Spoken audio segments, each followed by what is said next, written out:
दो काम जो है ना हमारे, कि एक बिजनेस और एक जो है ना ये अपना जिम्मेदारी, ये बचपन से मैं कर रहा हूँ। इसमें दोनों में मुझे अल्लाह ने बड़ी इज्जत दी है, बड़ी कामयाबी दी है। तो इस माहौल में मैं जब दौलतपुर में पढ़ता था, तो वो दौलतपुर स्कूल में मैंने दूसरी में टॉप किया, तीसरी में टॉप किया, चौथी में टॉप किया, पाँचवीं में पहुँच गया। पाँचवीं में पहुँच गया तो हमारे मास्टर नज़ीर साहब थे, तो उन्होंने मुझ पर स्पेशल तवज्जो देनी शुरू कर दी। जब तवज्जो देनी शुरू कर दी तो एक दिन उन्होंने पूरी क्लास से, कुछ 15-16 बच्चे थे, एक लफ्ज़ के मैं नहीं पूछे, किसी को भी नहीं आए। उन्होंने किसी को कुछ नहीं कहा, मुझसे पूछे तो मुझे भी नहीं आए। उनका हाथ आगे करो। सोटी उनको मैं खुद बना के लेकर आया था, उनको मैं खुश करने के लिए सोटियां बना के लाता था, मिसवाकें बना के लाता था, शहद ला के देता था, घी उनके लिए सस्ता खरीद के लाता था, उनको चने के जो है ना वो उनके डोडे ला के देता था। अच्छा, स्वे चने गिफ्ट करता था भाई उस्ताद जी को खुश करने के लिए। तो उस्तादों की खिदमत का मैं कह लूँ कि बाद अब्बा नसीब। तो मुझे तो बड़ा था ना मान के मैं मरीटर भी हूँ, लायक भी हूँ, मैं इनकी खिदमत भी करती हूँ, मुझे नू क्या कहना है अगर लफ्ज़ नहीं आया तो। उनका हाथ आगे कर, मैंने हाथ आगे किया, और मेरी अपनी बनाई सोटी जो मैं लोगों के लिए बना के लाया था, उन्होंने जो मारी ना तो मेरे हाथ में जम गई वो, मतलब मेरा खून निकला हाथ से। मैंने तो इसे बगल में दी और बाँ बाँ करके रोना शुरू कर दी। और मैंने इतना रोया कि पूरे दिन रोता रहा, दूसरे दिन रोता रहा। मैं जब दूसरे दिन जाकर बैठा तो फिर भी मैंने हाथ यहाँ दी और रो रहा था। तो जब छुट्टी हुई उन्होंने मुझे कुछ नहीं कहा। छुट्टी हुई तो सब बच्चे चले गए। तो वो बच्चों से पहले थोड़ी देर चले जाते थे कि उन्हें पैदल जाना होता था गाँव, दूसरे गाँव में। तो उन्होंने बच्चों को छुट्टी दे दी तो उन्होंने रुक गए। तो उन्होंने कहा तू खड़ा। मैं टाट पे बैठा था तो कुर्सी बैठे, उन्होंने खड़ा। तो उन्होंने मुझे कहा बेटे बात सुनो, माँ बाप की मार और उस्ताद की मार ये नफरत से या दुश्मनी से नहीं होती, ये प्यार से, मोहब्बत से और ज़रूरत से होती है। और जिन्होंने उस्तादों को और माँ बाप को की मार से नफरत किया दुनिया में कभी कामयाब नहीं हुए, और जिन्होंने माँ बाप और उस्ताद के एहतराम को नहीं छोड़ा दुनिया में कामयाब हुए। अब मेरी बात सुन, तुझे मारा क्यों? मैंने कहा बताए। उसने कहा वो सारे थे, उनको कब सबक तो रोज़ नहीं आता, तो उनको मैंने मारा नहीं है, तुझे एक दिन याद मारा है। ओ भाई इनमें से कोई रह जाएगा दौलतपुर, कोई पिंडी सैदपुर स्कूल में रह जाएगा, कोई दरा जालब हाई स्कूल में रह जाएगा, कोई जलालपुर हाई स्कूल में रह जाएगा। वो दो ही हाई स्कूल थे हमारे, जलालपुर दरा जालब और पिनवाल और पिंडी सैदपुर मिडिल स्कूल थे, कोई वहाँ रह जाएगा। तुझे मैं आगे देखना चाहता हूँ, और तू मैं तेरे जो है ना पेशानी में मैं क्या फशनासी कर रहा हूँ कि तेरी पेशानी में मैं बड़ी कामयाबियाँ देख रहा हूँ। ये दुआ थी तब, ये हौसला अफजाई थी तब, या ये उनका कोई इल्म था? उन्होंने मुझे कहा कि मैं क्या फशनासी कर रहा हूँ कि तुम्हारे जो पेशानी से मुझे कामयाबियों की जो है ना वो किरणें उभरती नजर आती। तो तूने तरक्की करनी है, तू इनका मुकाबला करता है। तो मुझे वो दर्द भी ख़त्म हो गया और मैं आंखों से आंसू बह रहे थे तो मैंने हंसना शुरू कर दिया। उसके बाद मैंने उस्ताद को मौका नहीं दिया कि उन्होंने मुझे मारा हो। तो जब प्राइमरी का इम्तिहान दो होते थे, पहला होता था सेंटर का इम्तिहान, वो एक मिडिल स्कूल का सेंटर होता था, उसके 5, 10, 15, 20 स्कूल प्राइमरी उसका हिस्सा होते थे। तो हमारा सेंटर पिननवाल था, तो हमें आ गया सालाना इम्तिहान। पिननवाल में हमने 5वीं का इम्तिहान देना था। हमारे उस्तादों ने कहा जी फलां तरीक़ा का इम्तिहान है, सुबह सुबह आपने वहाँ पहुँच जाना है। हमें वहाँ पाबंदी है, हम नहीं वहाँ जा सकते कि भाई, क्योंकि उस्तादों का तो उन्होंने टेस्ट लेना है कि बच्चों ने क्या पढ़ा है, तो आपने वहाँ जाना। मैंने कहा जी ठीक है। अब जो तमाशा हुआ ना वो बड़ा कमाल का, वो ये हुआ कि हमारे गांव से आगे एक चकदनियाल गांव है। चकदनियाल गांव से पहले एक छोटा सा एक कब्र थी रास्ते के ऊपर, 4 दीवारी उसको थी। उसको कहते पता नहीं बाबे राये की कब्र है या बाबे मासूम शाह की कब्र है, इस तरह की, कि ये रोज़ा शरीफ है। और ये जनाब वो बाबा जो है ना, ये जो इधर से मुसाफिर गुजरते हैं ये उनके लिए बड़ा जो है ना ये ज़ियारत बड़ी कामयाबियों की नबी दिलाती है।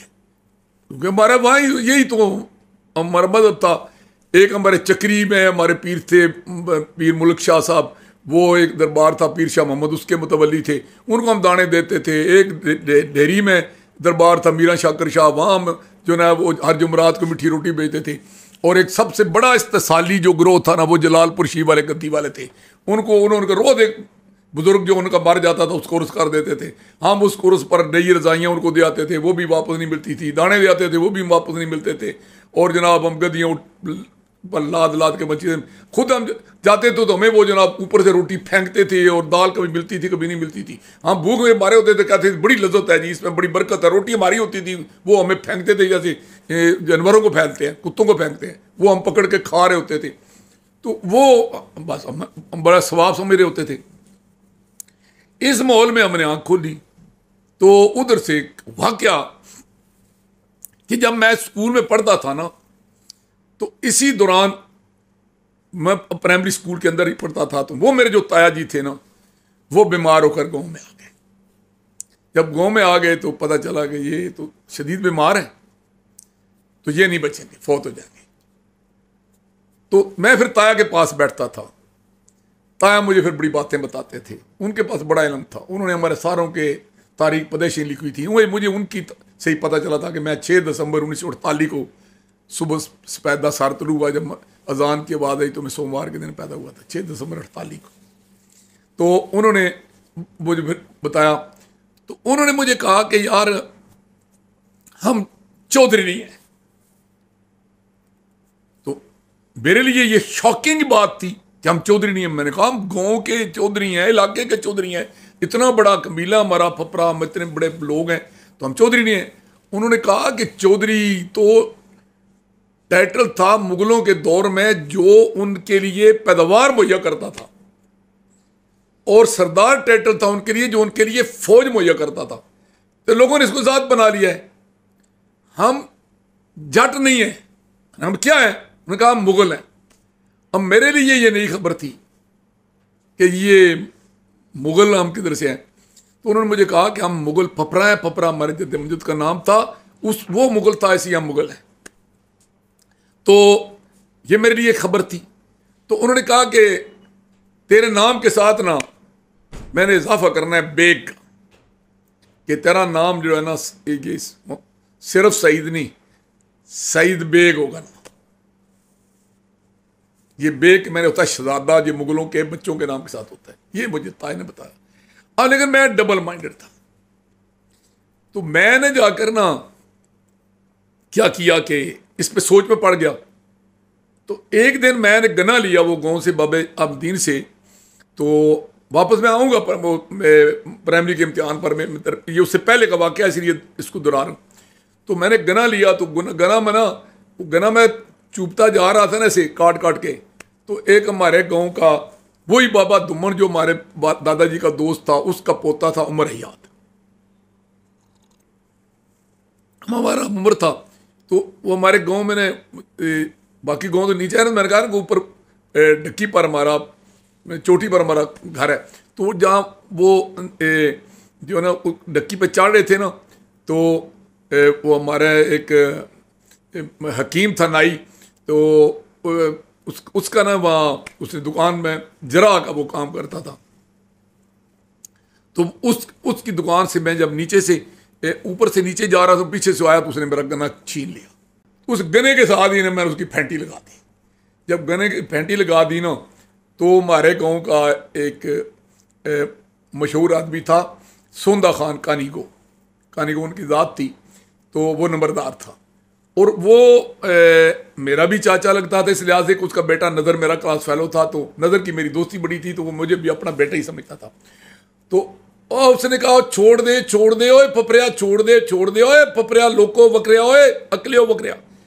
तो अच्छा, मैंने पहली दफ़ा ये सुना ना कि फपरा लोको बकरा, फपरा अकलो बकरा, तो मुझे महसूस हुआ कि ये मेरी तज़हीक की गई है। लेकिन आज मैं खुद लोगों को बताता हूँ कि फपरे लोको बकरे, फपरे अकलों बकरे। तो ये हमारी एक अपनी जो है ना शनाख्त है अलग किस्म की, अच्छी है या बुरी है। तो हमारा कबीला बाकी लोगों से मुख्तलिफ है, ये मुझे उस नंबरदार ने बताया। अब मेरे पास दो शातें आ गई कि हम जट नहीं हैं बल्कि मुगल हैं, फपरा जो हैं। तो वो पहली कि मेरे ताए ने मुझे बताया, और दूसरी बात ये कि वो जो नंबरदार था, तो उसने पहले तो ये कहा ना कि फपरे लोको बकरे, फपरे अकलो बकरे। तो उसने उमर याद ने भाग के उससे पनाह ली। मेरे हाथ में गना था, हालांकि हम उम्र थे, तो उसके पनाह ली। तो उसने कहा पुत्र इतना पंगा लिया क्यों ही? अब जो मेरी पनाह लेते हो तो इसका पंगा लिया क्यों है? तो उसने एक लफ्ज बोला, उस चाचा सौंदा खान नंबरदार ने, उसने कहा ओए उमरिया ये मुगल हैं और मुगल अपने दुश्मन का पीछा कबर तक करता है। मुगल अपने दुश्मन का पीछा कबर तक करता है। जब मैं कॉलेज में पहुंचा तो मैंने दी फॉल ऑफ मुगल एम्पायर पढ़ी ना, तो उसमें अंग्रेज पे सवाल किया गया कि बहादुर शाह जफर को आपने रंगून भेज दिया, बच्चे उसके कत्ल कर दिए, हिंदुस्तान में तो रहने देते कि यहाँ बेचारा रहता। तो उसने कहा अगर यहाँ रहता तो हमारे लिए वो बूढ़ा आंखें निकले बादशाह भी खतरनाक था। उन्होंने कहा क्यों? तो उसने लागे लफ्ज का एक तारीखी, the Mongols use to chase up their enemy up to the gate of the hell, कि मुगल अपने दुश्मन का पीछा जहन्नम के दरवाजे तक करते हैं। तो मुझे वो बचपन का फिक्रा सौंदा खान नंबरदार का याद आया कि उसने कहा ये मुगल है, ये कब्र तक भी बंदे का पीछा करते हैं। तो अंग्रेज ने लिखा, वो मुझे जाकर वो कई साल बाद कॉलेज के ज़माने में इंग्लिश की किताब the fall of Mughal empire में मैंने पढ़ा, the Mongol use to chase up their enemy up to the gate of the hell. तो वो सेकंड मुझे तस्दीक हुई कि हम जाट नहीं बल्कि हम मुगल हैं। अब अगर तीसरी शहादत जो है वो मैं मिडिल स्कूल के ज़माने की बताऊंगा। अब प्राइमरी की एक मैं बात बता लूँ तो आज इस मजमून को ख़त्म करते हैं। तो वो जो ना हमारा उन्होंने कहा कि जी आपने इम्तिहान देने जाना है, तो वो उस दरबार, अच्छा तो इस दौरान वो मैं जो ताया मेरे थे ना, मैं बात बताने लगा था, ताया मेरे फौत हो गए। जब ताया मेरे फौत हो गए तो मेरे वालिद साहब ने ऊँट लिए, बंदे साथ लिए और उस गाँव में चले गए या उस इलाके में चले गए जहाँ ताया मेरा खतीब था और उसने मस्जिद मदरसा चलाता था। वहाँ उन लोगों ने कहा जी कि ये उनके पास तो कुछ भी नहीं है, ये संदूक भी किताबों के कुरान पाक के भरे हुए हैं, ये जनाब उनके बिस्तरों पर भी कुरान की किताबें ही पड़ी हुई हैं। तो उन्होंने क्या किया कि वो सारा सामान बांधा ऊँटों पर, तो वो लेके तो चल पड़े। जब दरिया क्रॉस किया वापस इधर आने के लिए तो वो ऊँट को झटका लगा कि वहाँ पर दल थी, तो एक कुरान पाक उनमें से निकल कर तो उस कीचड़ में गिर पड़ा। तो वो कुरान पाक के साथ कीचड़ लग गया। हमारे में देहात में आज भी कुरान का बड़ा एहतराम किया जाता है। गिर पड़े तो हम तो उसके साथ बकायदा तोल के दाने सदका किया करते थे, उसको चूमने चाटते थे। वो वालिद साहब मेरे तो बड़े परेशान हुए कि मेरा भाई तो तबलीग करता है, तो करता था, तो मैंने ये कुरान गिरा दिया। तो वो मेरे वालिद साहब ने कुरान पाक जो था ना वो कीचड़ में बंद अपनी चादर में लिपेटा और अपने सर पर रख लिया।